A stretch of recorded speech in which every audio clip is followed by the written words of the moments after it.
ഭാഗത്ത് ഹിന്ദു രാഷ്ട്രമാണ് ഉന്നയിക്കുന്നതെങ്കിൽ മറുഭാഗത്ത് ഇസ്ലാമിക രാഷ്ട്രത്തിന് വേണ്ടിയുള്ള അതിലൊരു ചെറിയ ചേഞ്ച് ഉള്ളത് പറയാം. അതായത് RSSന്റെ പ്രിൻസിപ്പിളിൽ ഹിന്ദു രാഷ്ട്രം എന്ന് പറയുന്നത് ഓൾറെഡി ആണ്, അത് എസ്റ്റാബ്ലിഷ് ചെയ്യേണ്ടതില്ല എന്നാണ്. RSSന്റെ നേതാക്കന്മാരോട് ചോദിച്ചാൽ മതി, it is already A Hindu രാഷ്ട്രം. പക്ഷെ അങ്ങനെയല്ലോ.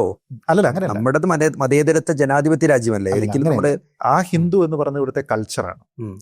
ഈ ഹിന്ദുയിസം എന്ന് പറയുന്നത് ഒരേ സമയം മതവുമാണ് സംസ്കാരവുമാണ്. പക്ഷെ അതുള്ള പലതുമായുള്ള വ്യത്യാസം. പക്ഷേ അത് ഞാൻ പറയാം, മതവുമാണ് സംസ്കാരവുമാണ്.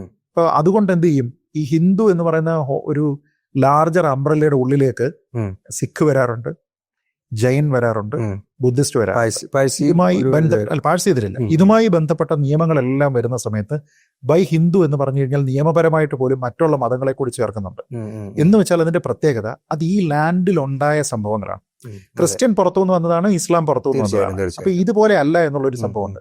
അതുകൊണ്ടാണ് നമുക്ക് ട്രഡീഷണൽ ആയിട്ട് ഒരു തരത്തിലുള്ള മതവാദവും ഇല്ലാത്ത ആൾക്കാരല്ലേ നമ്മുടെ ആദ്യകാലത്തുള്ള ജവഹർലാൽ നെഹ്റു മുതൽ ഇങ്ങോട്ടുള്ള ഭരണം വന്നിരിക്കുന്നത് കേന്ദ്ര സർക്കാരിന്റെ.